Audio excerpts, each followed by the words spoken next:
is easy.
Bah attends, en fait, je vais bien essayer.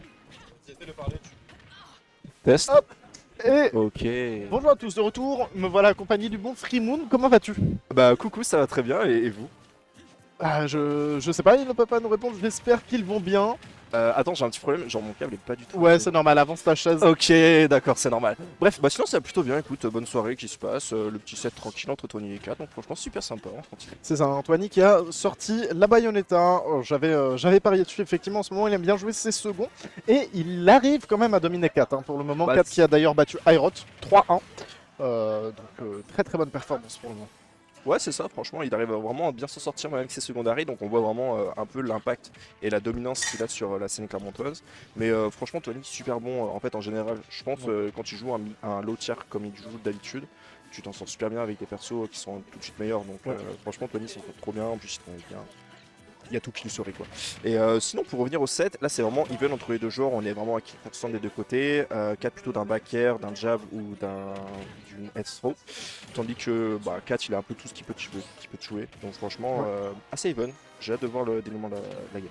Bah en fait, c'est even, mais il y a beaucoup de moves qui tuent du côté de Link. Il y a énormément de choses, des retours de boomerang qui mettent sur quelque chose, et notamment cet énorme fer en reculant. Très très bien vu, très bonne présence d'esprit de Kat ici qui va nous pouvoir prendre, excusez-moi, cette première stock, revenir à even stock, mais ça reste Bayonetta. Si tu te fais toucher, on connaît la chanson entre 50 et 70%, blablabla, bla, si ce n'est un 0 to death. Si tu as une mauvaise SDI, Ouais c'est ça en fait, tu payes toujours une petite taxe quand tu joues contre Bayonetta.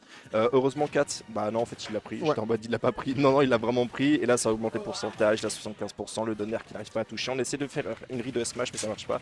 Et là on a le jab qui va mettre une bonne situation de ledge trap. c'est ça, en plus ça nous permet de gratter les pourcents. On avait ce F-Smash sur la normal get-up, on avait la raid. Heureusement, pour 4, on sera un tout petit peu trop décalé pour Toigner, donc il ne passera pas. On va voir ce side B pour tout simplement interdire ce bon 4 de mettre quelques petits pourcentages. Mais bon, c'est encore faisable d'un côté comme de l'autre. Certes, on a plus de pourcentage du côté de Toigny, mais ça reste à even tout simplement parce que Link, il a du kill power sur Bayonetta. Il peut quand même trouver En fait c'est ça, chose. genre on peut dire qu'il a plus de kill percent, enfin il a plus de kill confirm on va dire Link. Ouais. Et déjà il tient plus en termes de genre de lourdeur, enfin je sais pas si ça se dit comme ça, le poids. Bref, on a le F-Smash qui a été trouvé là par Tony, donc là on a l'avantage, l'objectif c'est de gratter, mais on n'y arrive pas, une grande dash attack dans cette Bayonetta, et là on est arrivé pour ça. Et oui, hein, on a voulu punir alors qu'il y avait encore de l'invincibilité. Malheureusement, ça n'a pas forcément fait nos affaires. Du côté de Toigny, on va perdre une stock quand même très rapidement comparé à ce qu'on aurait pu la perdre en réel. Mais bon, c'est pas très grave. On voit 76% qui ont été grattés et on a encore une phase d'avantage à pourvoir. Ici, du côté du bon Toigny, on a encore de la ressource, des réserves. Et du côté de 4, va falloir trouver des réponses. Et les réponses, c'est aussi potentiellement lancer quelques boomerangs. Mais malheureusement, ça va rentrer dans les pourcentages où tu vas pouvoir beaucoup moins lancer les projectiles, tout simplement parce qu'on va avoir... Excusez-moi, on va avoir le down B de Bayonetta qui va tout simplement marcher sur les projectiles et donc ralentir ce bon Link, ce qui va nous permettre de pouvoir trouver un smash un petit peu à l'instar de la deuxième stock. C'est ce qui était arrivé, ça fait vraiment pas plaisir. Ouais c'est ça, donc avant d'avoir vraiment une distance vraiment élevée pour pas qu'il ait le temps de faire un dash smash ou une option comme ça va être très compliqué pour Link d'en fait d'utiliser ses outils et on voit vraiment Kat qui a arrêté hormis dans les situations où Tony est vraiment en désavantage pour pas pouvoir se faire reverse. Donc là vraiment on essaie d'enchaîner les aérios un petit peu à droite à gauche, les F-tilt, les nerfs et là c'est le back air qui a été trouvé là par Tony mais heureusement ça trouve pas. Donc on va voir cette situation de ledge trap, comment va se passer, Tony qui essaie de bouger un petit peu et qui trouve cette dash attack et là ça tue. Félicitations à Tony pour ce set. Encore une normal get up, on en a vu beaucoup du côté de 4. Et forcément, Tony c'est quelqu'un qui repère soit les bad habits, soit les erreurs en désavantage, etc., mais qui repère aussi très bien les timings et qui connaît les timings du jeu et qui va donc pas hésiter à sortir sa meilleure dash attack pour prendre